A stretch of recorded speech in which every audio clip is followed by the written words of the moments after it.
Well, let's turn back to COP now, shall we? And the UN Global Climate Change Conference is starting today as the UK's presidency comes to an end and Egypt takes over. Rishi Sunak will now fly to Sharm el-Sheikh, as will Boris Johnson, to what's been called the African COP. Now, this time last year, we spoke to the climate envoy of the Marshall Islands. It's a country that's already being severely affected by climate change. And today, we are talking to Tina Stege. Again, thank you so much for being with us today. Now, the climate emergency is very serious for you. The Marshall Islands could disappear in 50 years. Can you just explain to us what the situation is? Yes. Sea levels are rising. It's already happening. We've been impacted by this crisis, and we are already seeing islets that have disappeared. We're having to think about where and when people may need to move to other islands, to higher ground, which, by the way, we don't have. So it's very much front and center for us, and it's an existential issue. We don't accept a future in which we have no future, and it's for that reason that we're here at COP, making the case and fighting for our future. Now, smaller countries like yourselves are reliant, really, on larger, wealthier countries stumping up what's known as adaptation funding to protect you from climate change, like the flooding that we saw in some of those images that were just on the screen. And, last year, COP in Glasgow promised to double adaptation funding. But, of course, historically, the money has fallen well short of what's been promised. Have you got any faith that things might be different this year? We need this process to deliver. The Marshall Islands obviously needs it to deliver immediately.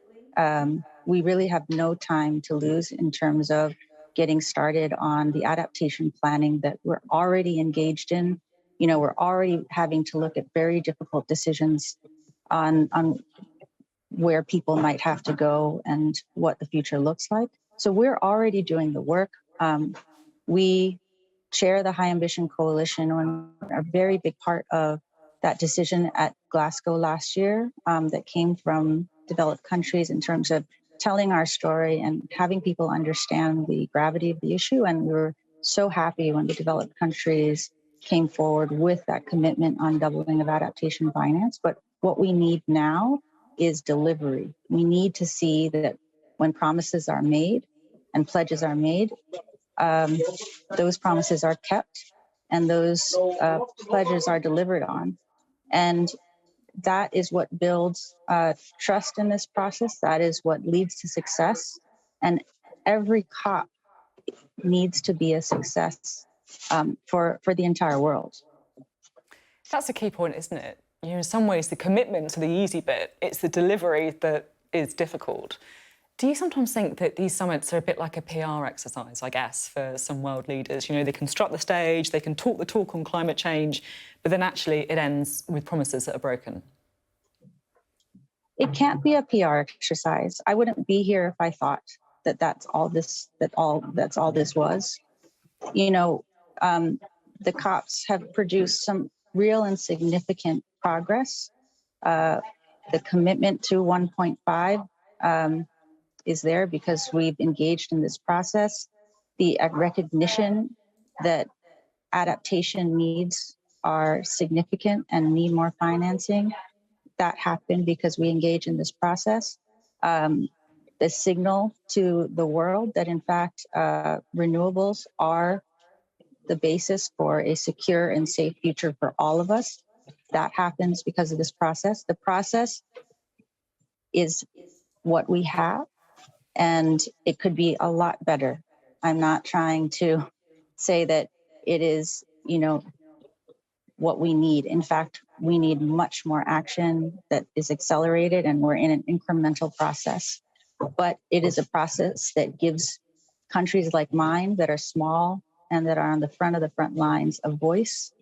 And let's face it, if there wasn't a COP, I wouldn't be sitting here right now talking to you and explaining how important this is and how important it is that the the world as a whole respond to what is a global crisis in a global manner.